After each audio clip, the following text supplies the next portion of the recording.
Well, thank you. Thank you for coming today. It's a pleasure to see this great turnout today. I'd like to take responsibility and take it as a personal compliment you're all here, but I'm afraid oil at $75 a barrel may have stirred some interest in the regional economy. And well, it should, and we'll talk about that at some length today. This is a great event for me, certainly, but for the university and for the Bauer College of Business. And we want to thank, as I said, all of you for being here, but we'd like a very special thanks for our sponsors. All of these folks sitting here at these tables with red tablecloths are our sponsors, and they have made a special effort to help the university and to help support the Institute for regional forecasting. First of all, Transwestern and Kevin Roberts, I believe over here. Trustmark Bank, Spence Bridges, thank you for being here, welcome. Warehouse Associates Development, David R. David. Comerica Bank, Jeff Payne. Jeff. Arcadian Real Estate Group, Mark Kurtz. Stewart Title, Glenn Clements and Ed Lester. Glenn called and said he couldn't be here today, but thank you as always for your support and your sponsorship, Ed. Houston First Corporation, over here on our left. Welcome, Phil. Thank you. Phil Sheps. Texas Capital Bank, Bill Wilson and John Sarvati. And over here. J.P. Morgan, Kristen Burton.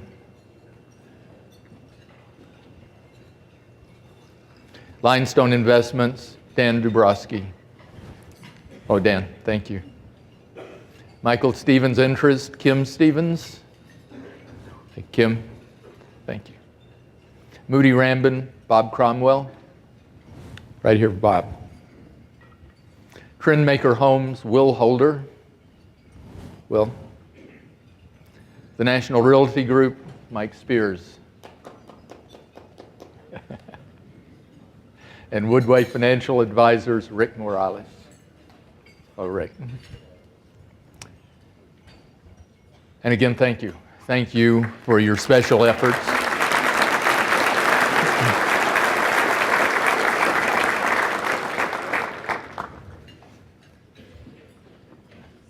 Well, I went on vacation for 3 weeks, and I came home to find out that things had changed in Houston. They changed that fast sometimes. I guess every presentation I have given the last 2 years, maybe 3 years, have been to the effect that a lot depends on the price of oil. No, $100 a barrel was wonderful. We saw it for 4 years. I would like to tell you that it was sure to continue for another 4, but we've now seen that that's literally not in the cards. We'll talk about how much depends on the price of oil and how important oil has become. But certainly that when I talked about it, it always came with an admonition that really no one can forecast the price of oil, and we never know exactly when or how it's going to change. You can see the storm clouds out there, you can see the big events happening, but to say you're going to be able to forecast the price of oil is quite a difficult proposition. If I could forecast the price of oil, I would be trading on my private island on the Mediterranean at this very minute, and probably not here with you today. Obviously, I'm not very good at forecasting the price of oil, because before I went on vacation, I thought I was going to be standing up here talking to you about the resumption of really strong energy-related growth here in Houston. Took a couple of years off. Price of oil collapsed in late 2011. Saw a bit of a pullback through 2012 and 2013 in the upstream activity, at least here in Houston. But this year, early in the year, suddenly we saw the producers recognize that, well, really just put the 2011 downturn behind them completely. The fracking fleet was sold out completely for 2015, looked great for Baker Hughes and Halliburton going forward, and then suddenly, just over a period of about 6 weeks, we see the price of oil go from $90 down to $81, and over the first part of this month, down to $74 per barrel. So who would have thought it? Let me tell you, I've scrambled a little bit on the slides, getting all of this together, and I am going to be talking about not so much growing pains, but the energy business more than I had ever anticipated today. The slides will all be available to you. There are some slides that have changed a little bit. There's some slides that have been updated. And there are a few slides, especially at the end of the presentation, that are not there. They will all be on the website tomorrow, updated, every slide the way it should be, I hope. And we hope they should be on the IRF website and available for you. So let's just start with what I think everybody's interested in knowing about, and that is the price of oil and where we're going. So how did we get here? First, an excess supply of oil. We have been a willing partner in making sure there is too much oil in the world at present, especially by producing heavily from shale and from the Gulf of Mexico. The Gulf of Mexico no longer gets the recognition it deserves as an important source of oil in the U.S., but it's also a growing source of oil as well. We also saw sales by Libya and Iraq, and as they have been fighting insurgents and selling every barrel of oil they can to prevent those insurgencies. We've seen the usual cheating by OPEC, particularly the Venezuelans, as they teeter back and forth on the brink of a financial crisis. And we've also seen weaker demand for crude. There's just the usual seasonal weakness this fall, but certainly there's much more involved than refinery turnarounds in a decline in the price of crude from $90 to $75 per barrel. The European and Japanese recessions that have now, the Japanese recession literally sneaking up on us, has contributed certainly to weakness in the demand for oil. But the most important factor, and we'll talk about this a bit, has been the emerging markets. China, Brazil, India, when they began to grow strongly in 2003, they sent the price of oil over $100 per barrel. And as we have seen them slow and literally over the last couple of years, that pressure, not just on the price of oil, but on the price of commodities, copper and other metals, the price of foodstuffs, the price of agricultural raw materials like fertilizer, all of those depended heavily on the pressure that the growth in these emerging markets were providing. And that has slowly dwindled and has been a very important factor in the weak demand for crude we see today. This is the amazing hockey stick picture. It shows crude oil. It shows the production of crude oil in the United States. It shows how shale, in a very short period of time, reversed 40 years of decline in production. We're now the third largest producer of crude oil in the world, just behind Saudi Arabia and Russia. And if you want to throw our liquids, like condensates and natural gas liquids, into the equation, we're the largest producer in the world. I could show you another chart that looks exactly like this, except we would label it natural gas. It is the same hockey stick in production, and it has put us in a situation where we're now the largest producer of natural gas in the world, having passed the Russians last year. So it has been an amazing ride, and we have done some really amazing things with this new technology of producing natural gas from oil and from shale. Now, the Saudis, I think, may be playing a very important role in where we are.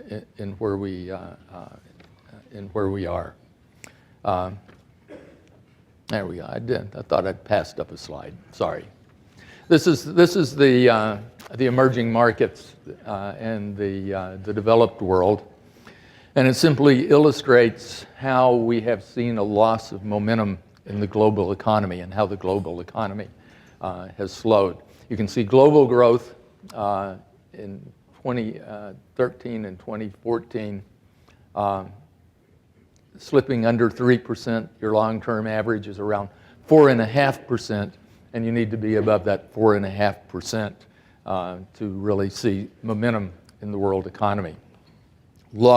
Europe has not really grown since it began its recovery from the downturn, the financial downturn of 2007 and 2008. The Japanese have really not grown in the last 15 to 20 years. Despite some tremendous programs by their central bank, enormous fiscal stimulus, none of it seems to have worked to move the Japanese economy forward. China, trying to manage a tricky transition from export-led growth to consumer-led growth, and as a result, we've seen those double-digit growth figures we've got used to slip from 10% down to 7%, and they're talking actively about growth at 6 and 5% in front of them. Brazil, not yet mired in recession, but at zero growth, and it looking like they could easily slip into recession themselves. India, maybe managing the situation better than others, but still not the 6 and 7% growth we got used to there. The star of the show actually has become the US economy. And in fact, as you look at projections going forward by the IMF and the World Bank, they rely heavily on an acceleration in growth by the United States economy to in fact carry the day and push us over the line in terms of returning to a normal standard of world growth. We'll talk about that. There's actually some prospects that that could happen. The Saudis are an enigma right now. They announced a couple of months ago that they really thought the price of oil should be somewhere between $80 and $90 per barrel, and that would be over a period that would last perhaps the next couple of years. The Saudis historically have been the swing producer for the world. They have been they have been willing, when there is a surplus, a glut of oil in the world, to step in to cut their production in order to protect the price and keep the price up. Now, exactly what the Saudis are up to is not clear. I think the description of talking about helping their friends and hurting their enemies certainly plays a significant role in this. First of all, it does help the U.S. economy, not necessarily in Texas and North Dakota, but it helps the U.S. economy as a whole. In fact, the decline in oil prices and gasoline prices that we have seen so far have already put about $40 billion into the pockets of the American consumer. Maybe more important, as Europe struggles, the main market for Saudi oil, the most important market for them, is Europe. And this is an opportunity to help Europe, struggling as they are, to perhaps get off the ground and resume some growth, and to help them in the long run. Punish their adversaries, certainly ISIS, Iran, Iraq, Venezuela, Russia. None of them like to see oil at $75 a barrel, and we'll see why in just a moment. And the other thing, I think the most important question for Houston is in fact whether they can force U.S. shale producers into the position of becoming the swing producer. It's an important question for Houston because it means they would become essentially a highly cyclical producer in the global economy, dependent on the price of oil, and Houston would become cyclical to a certain extent right along with them. So what has been this incredible climb in E&P expenditures by shale producers. We've gone from expenditures for E&P in 2003 of about $50 billion a year up to over $400 billion per year, climbing in the initial years at compound 20% annual rates. That was interrupted, but first it was interrupted. This climb in E&P expenditures was interrupted first by the financial crisis, was interrupted again by the decline in natural gas prices, but it remains at an extremely high level, and it has not really been a cyclical business. But this offers the opportunity. The Saudis forcing U.S. shale into the swing producer offers the opportunity to make it a highly cyclical business. There's a question of whether the Saudis can stand the pain of doing this. I think part of setting this time limit of 2 years was, as an experiment at least, was in fact reflected the knowledge that their budgets are set in order to balance their budgets at about $93 per barrel. You can see Iran, Venezuela, Algeria, Nigeria, Ecuador, all having set their prices at very unrealistic levels. And again, this punish your enemies option certainly plays into this for the Saudis. So there's a question on the other side of whether the Saudis can withstand the pain themselves over a couple of years, and whether they can really force the U.S. producer into this position. This shows you that rocket up I talked about in terms of E&P expenditures in the United States. These are constant dollars. These are adjusted for inflation. So where we peaked at a little over $100 billion in expenditures in 1982, at the last great peak in E&P expenditures, we've now shot up to about $350 billion, and well beyond that, over $400 billion by now. So when I say a lot depends on oil, here's the proposition. First, because we had developed the technology to produce oil from shale, we initially began to see a lot more oil production. The price of natural gas collapses in late 2011 because of an oversupply of natural gas in the United States. And suddenly this $450 billion in exploration and production expenditures, so important to Houston, is sort of perched on this thin reed of the price of oil. So yes, a lot does depend on the price of oil here in Houston, and how producers respond becomes a very important question. Tudor Pickering Holt recently did a survey, and it's good, it was a recent survey, so the 100 or so producers that answered this question might actually have thought about it pretty carefully before they filled out the form. First question, how do you set your forward plans? What price of oil do you use setting your forward plans? And you can see that 96% of them are using a price of $75 or better. When do they start cutting? The right side of that graph, well, they're going to get serious at about $75 to $80 per barrel, and then they will get really serious if the price slips on any regular basis under $75. How much with your drilling plants? What's the difference if you're looking at $80 versus $79? How does that change your plans? Most of them say they're going to do some kind of cutting to their capital expenditures the minute it slips under $80 a barrel, about 50-50. And when asked how much they would cut, half of them start cutting at $79, but about a third of them say they're going to cut about 10 to 20% from CapEx just with that slippage under $20 per barrel. So I think the story is not one of the end of fracking in the United States. It's one of whether fracking becomes a cyclical business, whether it's sort of at the mercy of world oil prices, not protected by the Saudis. That the Saudis, as they have watched the price slip down under their own announced price range of $80 to $90, have not yet stepped in and really done anything to try to improve the price of oil. I think over the long run, fracking is definitely with us to stay. The question of what kind of industry we're going to live with and how active it is really going to be very much determined by the price of oil if in fact the Saudis to try to move this forward.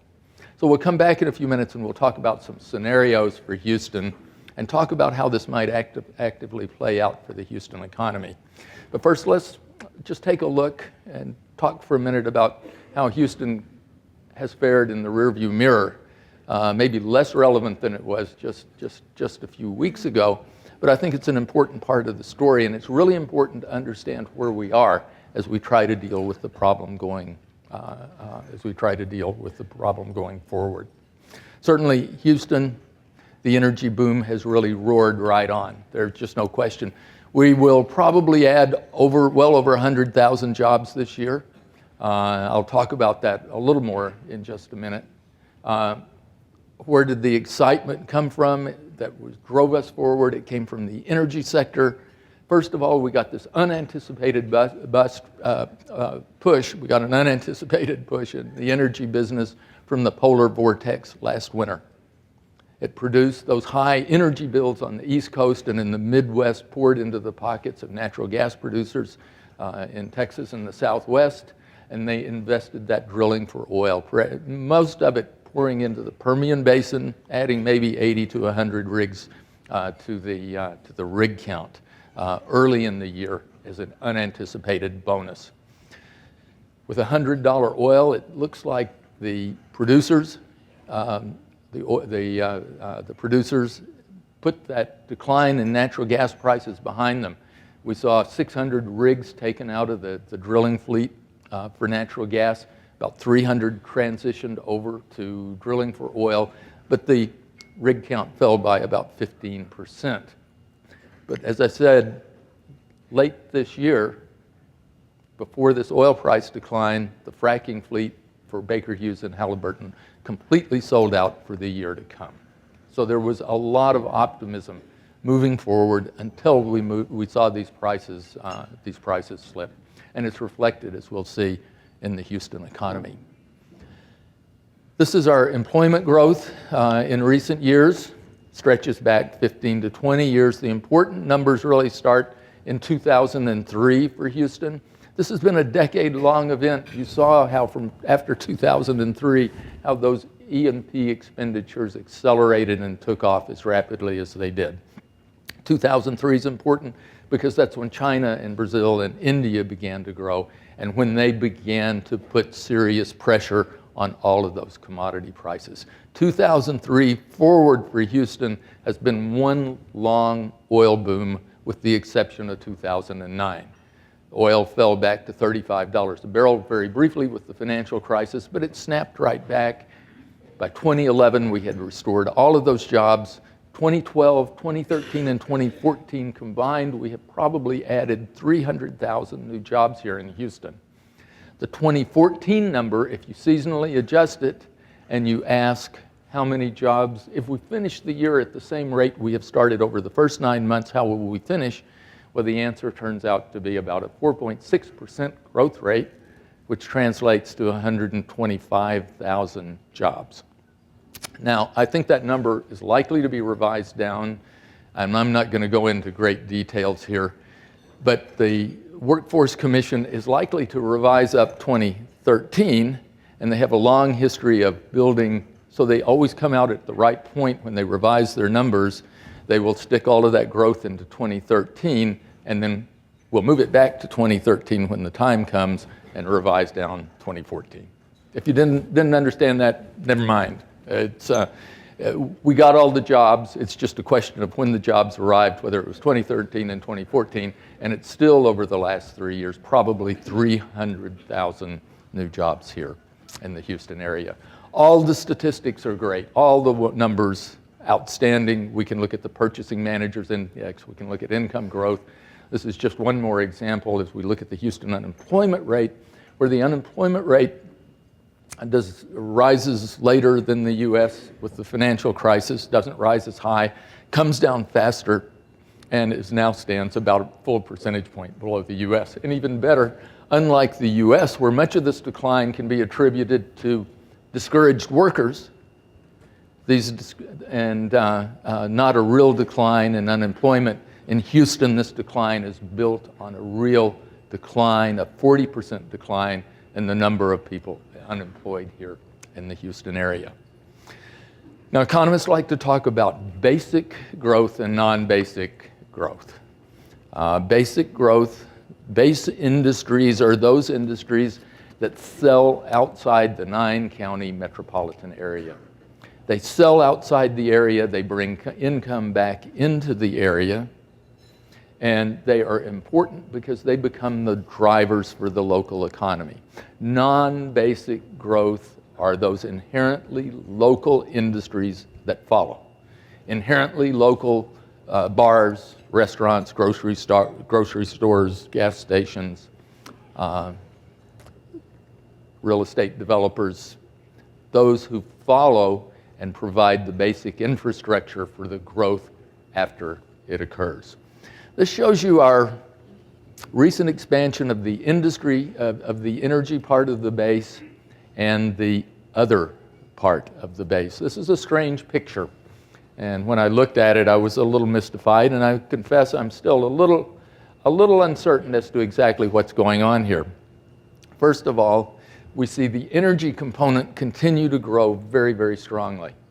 A pause in 2012 and 2013, but a resumption of growth, while the rest of the base, that non-energy part of it, which in Houston, wholesale trade, a good piece of air transportation, United Airlines, a good piece of professional services. We could name companies like not just United, but AIG or Cisco, the food distributor, all of which reach outside the Houston area, but they're not necessarily energy-related companies.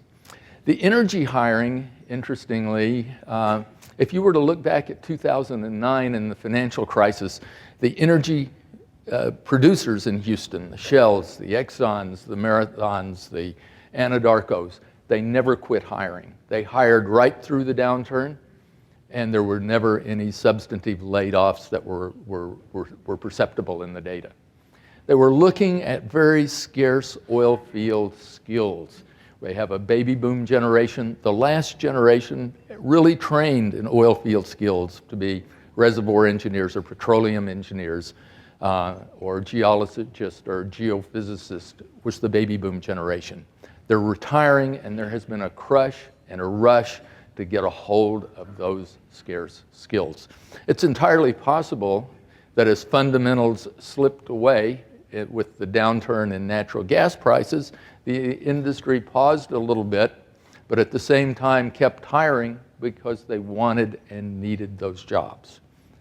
The other part is that this other base, being with the shortages of office space, the shortages of industrial space, the rising cost of labor, the shortages of housing in Houston, all due to the rapid pace of growth, that they decided they didn't really want to expand here for a while and try to compete with that energy base. But we definitely see a slowdown in that non-energy part of the Houston economy, and that matters because we're likely to need them going forward. Let's put the base together. That was the energy versus the non-energy part of the exports from Houston.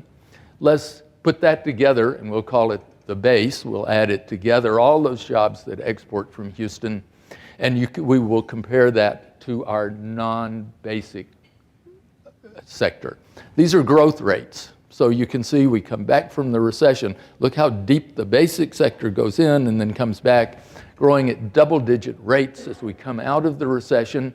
And then about 2011, as natural gas runs into some difficulties, we really see the energy part of the base slow down and then accelerate this year, accelerate early in this year. And meanwhile, the base, this catch-up of grocery stores and laundries and dry cleaners, they're busy chugging along right behind through this entire process, trying to catch up with this rapid growth. And when we get to about early 2013, they have the opportunity actually to be growing faster than the engine of growth itself. It's a catch-up time, and we spend about 13 to 15 months literally growing faster in the base than we are in the non-basic activities than we are in the base itself. It's a catch-up opportunity. So as we look forward, we can say we have had a significant period of time to catch up with growth here in Houston. And as we look at the real estate sector after a while and spend some time looking through commercial real estate and residential, one of the questions we want to ask is how well have we done that catch-up process and what's left to contribute going forward. This is the ratio. This is a different measure. I took the ratio of the total employment in Houston to the base. This is sometimes called the base multiplier, but all it simply means is that this is the number of employees that is supported by a single job in the base. So there are about 4 jobs in Houston that are supported by each one of those energy or non-energy jobs that manage to export outside the region. And it varies over time. First, we grow rapidly beginning in 2003. The base grows and it pulls this ratio down because the base is growing faster than the non-basic part. Then we come to the recession. You saw how deeply that base was hit by the recession, those energy jobs, and suddenly you see that ratio fall. It comes back again as again we see the base move ahead, and then again, and now we seem to finally have flattened out. The only point I want to make with this chart is it looks like we have finally done a pretty good job of the non-basic activity catching up with the base. We're beginning to see some balance, and we'll, again, when we get to real estate, we'll take some specific examples that probably illustrates how that catch-up period has worked and how we're now to the point where base and non-base activity have begun to balance out pretty well. But this is not, the catch-up period is over. Much of that 200, 300,000 jobs we saw over the last couple of years has been the laundries and dry cleaners growing much more than it has actually been the energy sector itself. And cheap oil puts this at risk as we move forward. A 1% change in the energy base in Houston means 17,000 jobs overall for the economy. It's not necessarily 17,000 jobs lost. If we decline a percentage point, yes, we lose 17,000 jobs overall in Houston. But if we grow 5% instead of 16%, that's still 17,000 jobs that never arrived. So there are several ways as we look at what's going to happen moving forward in Houston. There are several ways we can cushion this growth, cushion any issues that arrive at $75 a barrel. One is that U.S. growth has been strong. It also brings jobs to Houston. We think over the long term, as we look over a period of years, that about half the jobs in Houston come from oil, about half the jobs come from the U.S. economy. In recent years, that has not been the case. We have had a weak, poorly performing U.S. economy over the last 4 or 5 years, and we have had an oil industry growing through the stratosphere. As a result, probably 2/3 or even more of the jobs that have come to Houston have been driven by the strong growth in oil, and so we find ourselves highly dependent on the oil industry. But as we'll talk about, that U.S. growth is still there for us, and I think an increasingly firm underpinning every day. The other part is the downstream energy activity, the construction boom. We'll talk about that in a minute. That downstream activity is built on low energy prices, and so on the east side of Houston, as you look out across the east, that construction boom is not going to be threatened in any way at all.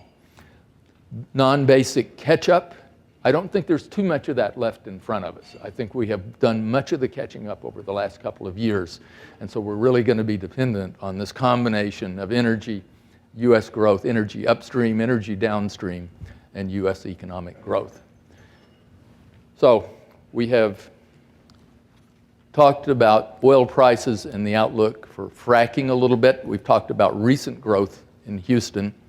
I'm going to talk some about downstream construction. I think it's important to understand that it's driven by low energy prices, and it's very important to as a cushion as we move forward. It's about a 2 or 3 year cushion in front of us, but it's a cushion nonetheless, and it comes at a very opportune time. Support from the U.S. economy, we talked about the Fed and interest rates. I'll move forward with a couple of scenarios for Houston. I'm not going to call this a forecast at this point in time, but a couple of scenarios that I think will help us understand exactly what's happening here. And then I want to leave enough time for commercial and real estate, which is in fact caught in the middle of all of these changes.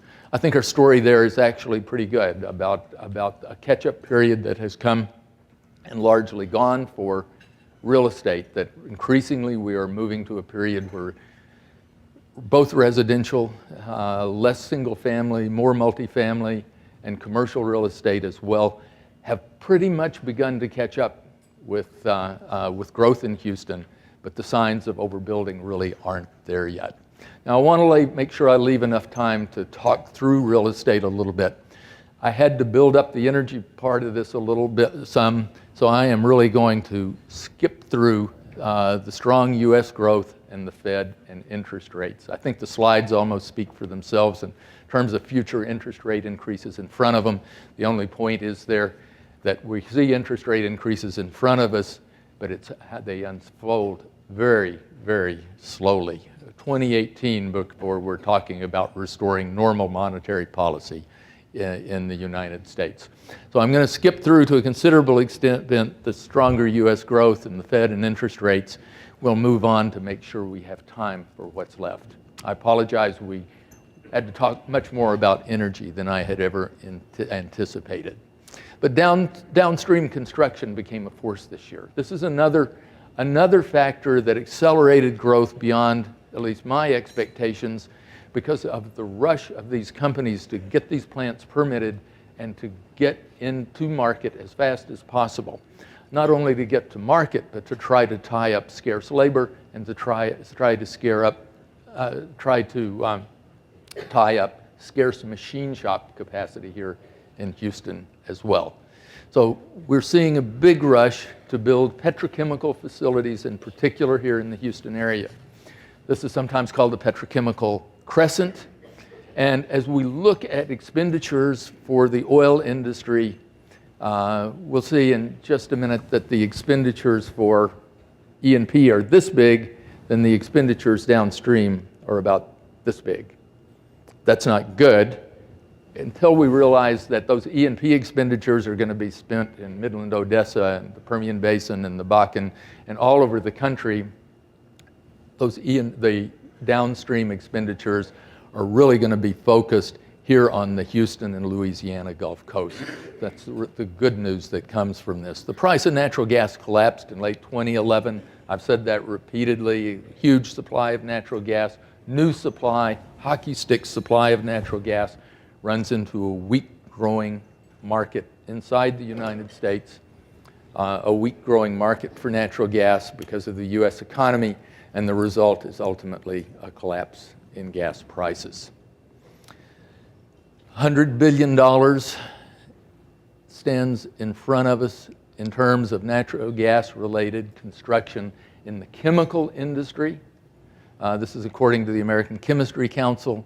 We're seeing proposals for LNG export facilities, one after another, up to 40 proposals, only 2 permitted so far, but these a push built on cheap natural gas processing facilities, natural gas liquid export terminals, pipelines, basic infrastructure, and the Gulf Coast, the focus of the entire expansion. Let me explain briefly what this is all about, particularly for the petrochemical industry. This is about cheap feedstocks. We have been in a very unusual place. We have been in a place where we have had high oil prices, which excites everybody upstream. This has been wonderful news if you're a producer, because the price of oil is over $100. At the same time, we have had very low natural gas prices. Bad news for the producer, but they could always just switch over to oil. And the good news for the petrochemical producer comes because the price of their feedstocks have fallen. In the United States, we take natural gas liquids, ethane, propane, butane, and let's take ethane. It becomes a petrochemical, ethylene, the big building block on the ship channel and really along the Gulf Coast, and that ethylene becomes polyethylene, or you add a little bit of chlorine to ethylene and you have polyvinyl chloride, those pipes, white pipes under the kitchen sink. And this is where the boom is built. In North America, we use natural gas liquids priced like natural gas. Outside North America, they use naphtha, which is an oil-based product. That oil-based product priced until recently at $100 per barrel. And meanwhile, the price of natural gas is the equivalent of about $20 per barrel. So if you're making ethylene in North America, your profit margins, the profit is 60 cents per pound. Your profit margin in recent months has been 40 cents a pound on every pound you make, and you make billions of pounds per year. And it's a very good business to be in with a profit margin like that. Meanwhile, your competitors outside North America are struggling to break even and selling it for over $1 to do that. So it's a good business to be in. Everybody wants to be in the business now. Basically, we can see here on the Gulf Coast region right here around Houston, here are 8 ethylene projects that are proposed. And in this area, sort of between Corpus Christi and Lake Charles, these are massive construction projects, $5 to $6 billion each, if you count the downstream spending that goes with it for some associated plastic plants.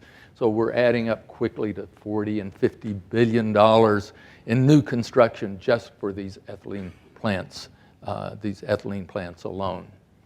There's also LNG terminals being approved, another example of very big expenditures. There are over 40 applications to build these terminals. There will not be 40 built, even if permitted, and it is a very long and tedious permitting process that requires 2 agency approvals, one easy to get from DOE, the other from FERC, much more difficult to get. But the plan is to basically sell Texas gas into global markets. In petrochemicals, we will probably divide the global market with Qatar. They will take half the world and we will take the other half, exporting chemicals from Houston to the rest of the world. Here we're in exports of natural gas liquids. The plan is to take the bronze medal behind Qatar and Australia in terms of exports to the rest of the world. 2 of these have been approved at $10 billion, one in Sabine Pass, the other in Freeport. Huge construction projects moving forward rapidly and planning to be online by 2018 or so. The important part here, these are built on cheap energy. The idea is that cheap energy is good on the east side of Houston at least, if not so much on the west side or in the energy corridor. So we're going to get help. The U.S. economy, again, we get help. We have finally seen the U.S. economy really begin to turn the corner. It has been a long, slow process, slowly accelerating. We know the initial phases of this recovery were horrible. It took 4 years. It took 4 years or 5 years? 2014 back, it took 6 years. I'm sorry, 2014, 5 years. There we go. 5 years to restore the 2008 level of employment. In other words, the number of jobs we had in the U.S. in January 2008, it took well into 2014 before all of those jobs came back. We created only about 150,000 jobs per month, year after year. Terrible numbers, barely replacing what we were growing. But now, so far this year, in 2014, 220,000 jobs per month, month after month, and stands to be the best year for employment growth that we have seen since 1999. At the same time, GDP growth, equally pitiful for a recovery period, about 2.2%.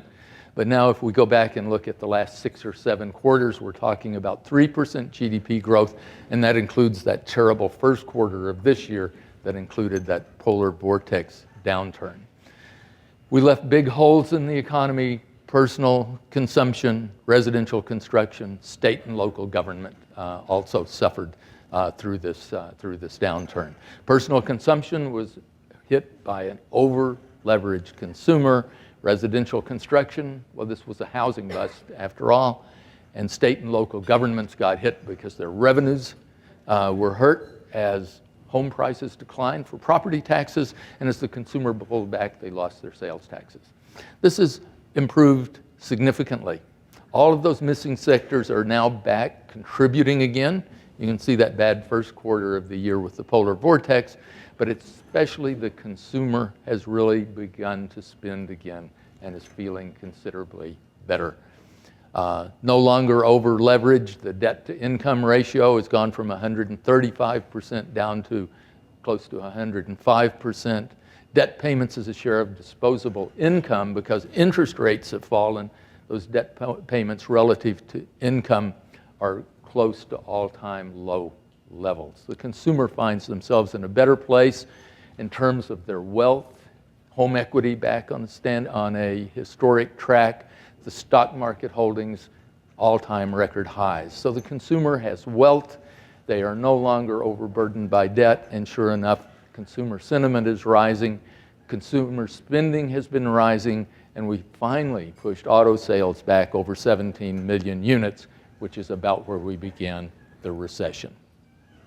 The bad news comes in the housing sector. Pluses and minuses for why housing is not performing as well as it should. The polar vortex, we had a great housing recovery going through much of 2013. Thought it was probably just the polar vortex that knocked it off track. The weather improved, and housing has not improved along with it. Still limited loan demand according to the senior loan officer demand that's done by the Federal Reserve, and household formation about half of what it should be. That seems to be the major problem. There is good news. Moving past the polar vortex, there was improvement. It just hasn't been what we would have expected in terms of sales, and it hasn't been what we would have expected in terms of home price increases, which have begun to slow rather significantly. Single-family starts still at only 600,000, way below what we need, and the home builders index hanging around neutral. That's the missing piece. State and local government doing well, the consumer doing well. We still need that final piece of the puzzle, but even at that, we're no longer talking about 2.2% growth going forward for the US. We're talking about 3% growth going forward. We're not talking about 150,000 jobs. The forecast is now for steadily seeing 200 jobs per month through 2017, 2018, an unemployment rate that drops to 5%. So the U.S. economy is there for us. We have the construction, the petrochemical and the LNG construction on the east side of Houston working for us. It's just that big piece that's missing ahead. In the interest of time, your time, my time, I'm going to pretty much skip through the Federal Reserve part of this. As I said, it was necessary to scramble a little bit and go back to that energy subject and spend more time than I had anticipated. And maybe next spring will be a better time even to talk about this, because that's when we should be seeing the first interest rate increases in the second or third quarter of next year. But here is the forecast from some of the most sophisticated financial institutions in the world, the Fed's primary dealers, who make the market for U.S. Treasury in terms of their outlook for Fed policy. And here's the long-term, their outlook for Treasuries through 2017. Basically, you can take the Federal Reserve short-term policy and add about 1% term premium for the 10-year, and you can pretty much guess what their answer is. Let's talk, though, for a minute about sort of two planning scenarios. I'm not sure where we are in terms of energy prices or where they go. So let's talk. I think we're likely to see some damage upstream. How much? That's where the planning scenario part of this sort of comes in. But for both scenarios, let's just assume that the downstream construction is going to happen, the U.S. economy remains strong, and that whatever the Fed does, it unfolds very slowly through 2018 with a very long and slow increase in interest rates. I think let's talk about maybe the best outcome. The best outcome I think we could see at this point is for the Saudis to say, we're going to enforce that $80 to $90 price range, and we think, and perhaps withdraw oil, or maybe the global economy simply accelerates and pushes demand back up over that into that $80 to $90 range. That would be a great outcome. Fracking would continue at a high level. At $90 a barrel, there's going to be less cash flow. There's going to be less CapEx. I think there's going to be a lot of caution in the market. The fracking frenzy, I think, is over, but the industry would continue to perform well. E&P and hiring would probably slow here a bit in Houston, but good times basically continue for the industry and for Houston. Now, it's entirely possible as well things don't work out quite as well as we might like. Let's suppose, for example, as they have done so far, the Saudis just turn their back on $75 oil, or even turn their back on $70 oil and say, you know, you guys in Texas and North Dakota need to take care of that. And basically what they mean is that you can't justify the expenditures at that price. You're going to cut CapEx very hard. And as you cut CapEx, you're going to cut back on oil production in the United States, and you're going to restore oil prices to a normal level because you basically cannot justify the cost of this producing this high-cost oil at $75 or $70 per barrel. And I think if you're looking at the worst-case expenditures, the Saudis are successful at this. They can withstand the pain, and they basically turn the fracking business into the swing producer, a cyclical producer, so that if prices are high, times are good in the business, good here in Houston, but when the price of oil begins to slide, the fracking business necessarily slides with it, and it becomes a very cyclical business moving back and forth. So I think actually if you talk about the future of Houston under this scenario, it's likely to be one where the hard times, when they come to the oil industry, they come to Texas and North Dakota. When the good times come to the oil markets and prices high, they come to Texas and North Dakota. But Texas and North Dakota become cyclical. Something we have not seen over the last 10 years. We have seen nothing but a steady push upward in the oil business. Now we're talking about a cyclical oil business, and Houston will become a cyclical oil sector and to a certain extent a cyclical oil city as a result of that. We'll spend some years on this good side, some years on the bad side, and nobody knows quite when the transition would come. Now, I don't know exactly. We could talk about oil at $70 next year and we're on the bad side. We could talk about great improvement in the global economy in 17 and 18, and we're back off to the races again. It's just that a lot, again, even more depends on the price of oil. If we got a big setback for fracking, you could see below trend growth here in Houston for a significant period of time. On the left side, what you see is the good times continue. I think this is about the best case you could expect if, in fact, we saw the price go back to that $80 to $90 range.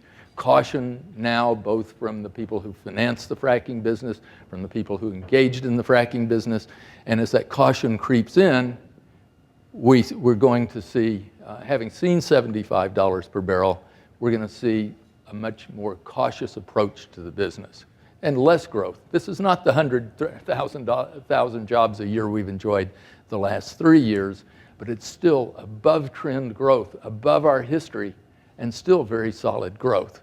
The big setback for fracking, not good news, and particularly as the construction on the east side of town begins to wind down in 2017 and 2018, and we begin pulling construction jobs out in large numbers, then it becomes a really dreary scenario moving forward. I think most of the time we'll live somewhere in between here.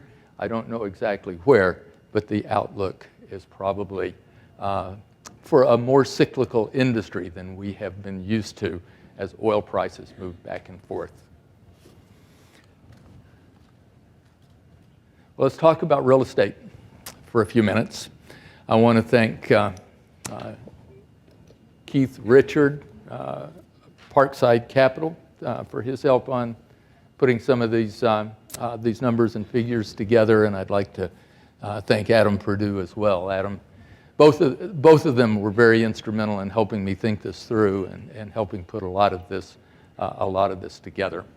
Now, I could stand up here and run through all of the statistics for each one of these sectors on rents and absorptions and delivery, but CBRE and Colliers and Transwestern all do a wonderful job of putting those figures and statistics together. I can tell you they're wonderful numbers. We will look at some of them, certainly be using some of those numbers, but at the same time, like the Houston economy in 2014, there's a good chance that we're looking in the rearview mirror. So after talking to Adam and Keith about this a little bit, we decided that we would, even if we were using some crude figures and some rules of thumb, try to figure out where each one of these sectors sits in the cycle. Where is it we have come to in terms of growth? In other words, if in fact we see a setback to upstream energy, is this a setback? And the setback for the sector, where does it leave us? Does it leave us grossly overbuilt? Are we still underbuilt and still trying to catch up? Or is it just about right?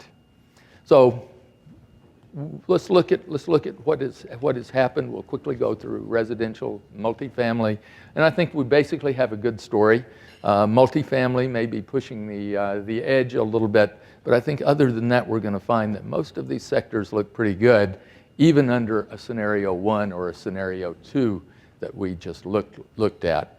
The existing home story in Houston is now a quite familiar one. You can see that we're pushing 2006, 2004, 2005 previous peaks. That was not a healthy peak in 2004 and 2005. That was built on 40% of the lending here in Houston being subprime lending, and a lot of it was geared to the starter home kind of market. The demand we see right now is built on powerful growth over the last 3 years in both employment and in population. If you look at the chart on the right side, it shows permitting in Houston, and here we're pushing no records at all. Shortage of lots in Houston, shortage of developable lots or developed lots here in Houston has led to the safety valve of new home construction simply not being in place. As a result, the home prices have risen sharply in Houston over the last couple of years at a 10% annual rate, depending on, it doesn't matter really which of the index measures you like, the median income, or look at one of the government indexes, prices have rocketed up. And at the root of it is in fact the cost of land. This is from the Lincoln Land Institute. At the top you can see that this is a Texas phenomenon. Almost everything we see here in Houston is happening across the state because of a shortage of lots. You can see that construction costs, while Houston homes, according to this measure, have risen about 17.1% over the last 2 years, construction cost up 9%, land value up 271%. Fort Worth, 176%. Dallas, 342%. In terms of land value. I put Kansas City on there as one of the most stable, affordable markets in the United States, and I put Phoenix and Tampa on there as one of the craziest markets and one of the markets most damaged by the financial crisis for comparable statistics. This makes what those statistics look a little more tame. This shows you the contribution of land price to the value of a single-family home in Houston. Again, this Lincoln Institute of Land Policy's numbers. These are corrected for inflation, and as we look back, you can see that land values have been all over the place historically. Home prices may be stable, but the land prices have in fact fluctuated very substantially. And as we talk about that big increase in percentage terms, you can see it has come from very low levels, and that in fact the cost of lots, according to this measure, are only $6,000 or $8,000 above the long-term historical average in Houston, whatever that long-term historical average might actually mean. There's been a lot of concern about Houston homes being affordable. They have, in fact, pushed Houston's cost of living index, so we are above the national average and a higher cost metro area. And in terms of affordability of homes, this is a measure of the percentage homes sold in the area affordable to families that earn the median income and based on a 30-year mortgage. Big numbers are good here. More people can qualify for a mortgage based on your home prices. You can see that we were less affordable than the national average in Houston and Dallas and all of these metro areas except Fort Worth before the crisis, and we remain less affordable than the US today. But certainly Dallas and Houston have seen these large price increases. Looking forward, we ask ourselves, what would happen? What would have happened if we hadn't had these constraints? Based on population growth, based on financing the homes and the cost of financing those homes, how many homes would we have built in the past? And how many would we have built if there hadn't been a lot issue? Now, kind of ham-handed statistics. I can't tell you we're necessarily really proud of the work, but the results made a lot of sense. What they said is that over the last couple of years, we have probably built enough homes to satisfy what we should have built. The problem is that over the period from 2006, 7, 8, we left a lot of people locked out of the market because of financial constraints, because the lots weren't available. And so even though we're building enough homes to satisfy sort of current demand, we still have maybe 10,000 families queued up looking for a house out there because they have been either locked out by the high prices or locked out because the house simply isn't available.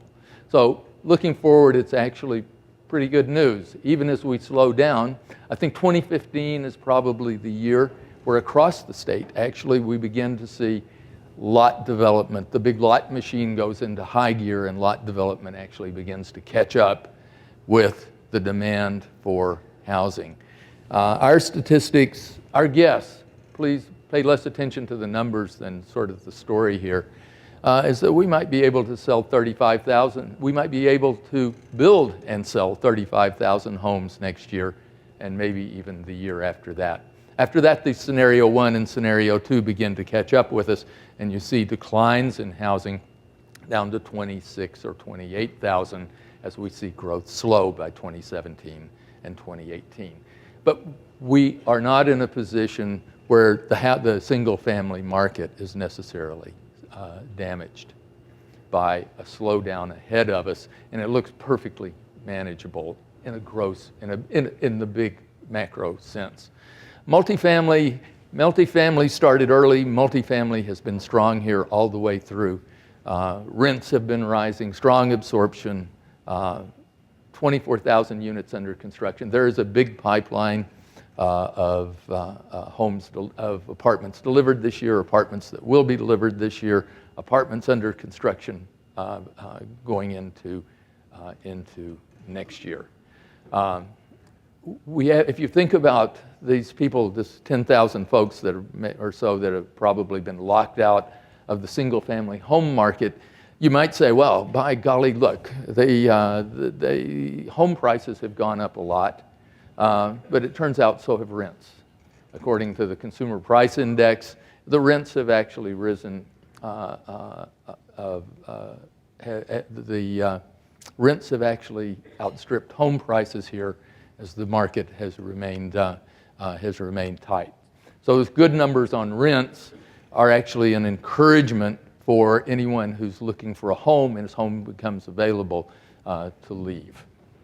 The local multifamily permits are still trending up very strongly. We have probably, again, using the same kind of ham-handed statistics I talked about before, based on population growth, we estimated that we probably need, let me look at my number again, that we probably need about 19 or 20,000 units here in Houston next year. We have about 19,000 in both scenarios next year. Moving forward, this would fall off rapidly in that scenario too, to only about 7,500 units. We've already permitted about 2,200 units this year, and if we were to, about 19,000 units this year, and if we were to permit like we did in the last quarter of last year, we would be permitting as many as 31,000, considerably more than we need next year or a good part of the year after that. So if there's one sector that is looking like it could stand to overproduce, it's the multifamily sector. Another story that I heard that is sort of a tell that maybe things are getting a little weak is that as you look at, if you compare stabilized apartment projects in Houston to the new projects. These are new properties, best amenities, a brand new place to live, that the difference in rents between those stabilized properties and the new properties is just not that big. Maybe $40 or $60 per month on a $1,600 rental to move into the new property. And in fact, they're pulling a lot of people out of the stabilized A properties, stabilized A beginning to struggle a little bit. And again, as I said, a bit of a tell that kind of goes along with those statistics that says that, well, maybe we're pushing the limits just a little bit on the multifamily side.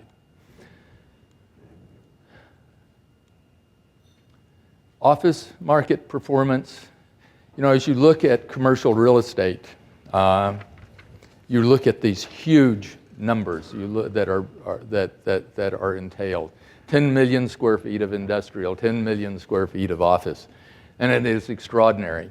But I think our basic story here is that the numbers are in fact big, but they're not scary because we're also talking about 3 years of 100,000 growth. And I think the bottom line as we work through each one of these is that for office, for industrial, we have probably finally come to the point where we are on the brink of moving back into the over-deliver. We've finished the catch-up. We could over-deliver, but it's probably not there yet. Office market, you can read all of the gee whiz statistics you would like here. It's amazing what has happened here as we have built this new metro area literally inside the Houston metropolitan area. What we did for office, we used as a proxy. We said, look, probably the two most important sectors to office are oil. Oil in Houston is about office space. 2% of the working wells in Texas happen to be inside the Houston metro area. We're not producing oil here. People are running the American oil industry from here. That's about 120,000 jobs. And then we looked at professional services, professional and business services, another 400,000 jobs or so, added those together and said, how did they grow? Here's our proxy for office demand. What does that growth look like? And the growth turns out that in 2011 and 2012 running at double-digit rates, but then in 2013 and 2014 it fell back. The growth looks pretty much just like normal employment growth in Houston. Then last year, the energy business in 2014 goes back to work, and that both of those measures begin to move back up a bit. What we said, well, let's look at the square footage delivered year by year and compare that to the actual growth rate and employment. So what you see here is the growth of oil and professional services, the growth of total employment here, and we subtracted the growth of square footage from it. What it tells us is a very simple story, that you're in a cyclical business, you have long lead times trying to catch up from behind with a rapidly growing industry. We under-delivered as the oil industry took off in 2003. We over-delivered during the crisis itself. We under-delivered as we came out of the crisis, and then finally it looks like we have come to the point where we are more or less balanced in terms of the growth of the demand on the one hand and the supply on the other. They're finally growing at about the same rate. It's a good place to be. It looks like the market is beginning to move into some sort of equilibrium, and as we look at issues in front of us, if they really materialize, then we are in a position where the office market, with 7 million feet in the square feet in the pipeline, is not in a position to really be crushed unless there is a significant downturn of some kind. It makes a lot of difference. Just using some rules of thumb on square footage, for example, if we saw professional services and oil growing at 6% a year, we would need about 12 million square feet. If we find that cut back to 3%, we need just about half of that, 6%. So it's also a very cyclical business, and it's going to be very sensitive to that oil employment and the professional and business service growth that we see here in Houston. So as it has moved back to look, the oil and professional services slips back to look like total employment growth, you go through those scenarios and you can begin to see how the demand for office space is going to slip along with it. Retail, very briefly, way overbuilt during the crisis period, delivered way too much space. We have seen retail sales itself expand rapidly. It's very stable in terms of the mix, with the exception of department stores. And the department stores have been replaced by something called other retail going forward. Good statistics. We've finally come, after grossly overbuilding during the downturn and before the downturn, we have come to the point where we are finally seeing rising rents and clear signs of demand for retail in front of us. Much of the retail is, in fact, grocery stores, the Sprouts, Kroger's, Sprouts, Whole Foods, you all know the list, but about 70% of the deliveries in the third quarter were in fact grocery stores out chasing the Grand Parkway and the completion of the Grand Parkway. And there's about 2 million square feet in the pipeline. Here you can see the overbuilding that took place back in 2008 to 2011, and this has been a sector that has really been slow in accelerating. Certainly you have to recognize that e-commerce is playing a role here. Nationally, e-commerce takes about 6%, 0.6% market share from brick and mortar every year. Overall, it holds about 6% of market share. And if we took Texas out-of-state retail taxes as a proxy for that e-commerce, you can see that it looks very much like the national economy. Some quick adjustments, some rules of thumb, and we come out with retail, if anything, underbuilt and in a very good position to weather any kind of downturn as we go forward. And industrial is a story much like office. The office story is probably going to be, is mostly a West Side story anyway, pretty much exclusively a West Side story. But here, as we look at industrial, there's going to be an East Side and a West Side story.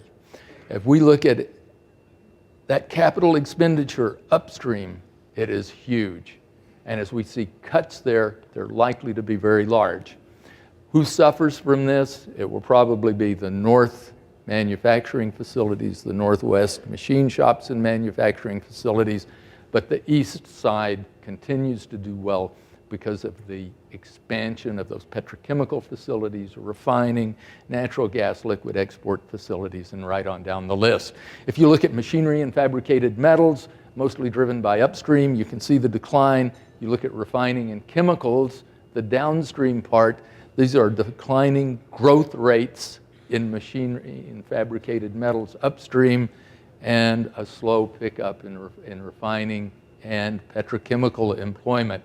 It's a swing from upstream to downstream that's occurring here in Houston.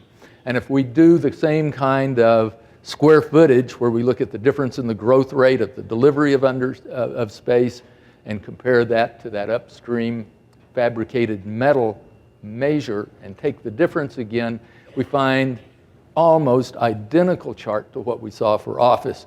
We underbuilt as the expansion took off, trying to catch up. We got caught by the recession and we overbuilt. We have been underbuilding as we've had 300,000 jobs come to Houston over the last 3 years, and we have just now reached the point where we can actually begin to talk about overbuilding of industrial space here in Houston.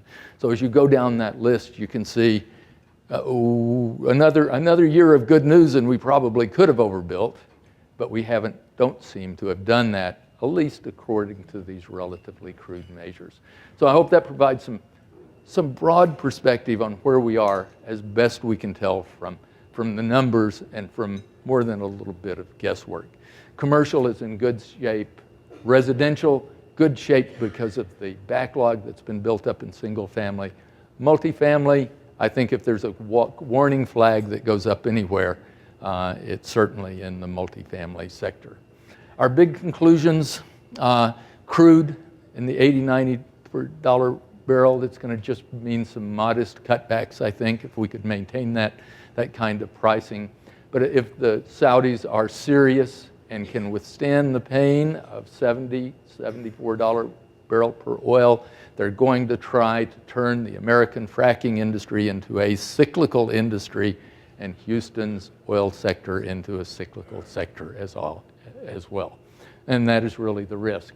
It's going to be, I think, a game of chicken. It really will be the Saudis versus Texas and North Dakota in a very, very fundamental sense. And unless it's your money, an interesting game to watch, I think, as it plays out. I never had a scenario here with a serious reversal, $35 per barrel like we saw in 2009. All of you look old enough to remember 2009 in this room, so you know how that actually played out. So I think going forward, cyclical industry, moving back and forth between the good times and the bad times is probably the best guess we've got right now. You tell me the price of oil and I can tell you pretty much how it'll play out here in Houston, but I'll need for somebody to fill me in on that to know exactly what's going to happen. Thank you. Sorry I ran over a little bit today, but thank you very much for your patience.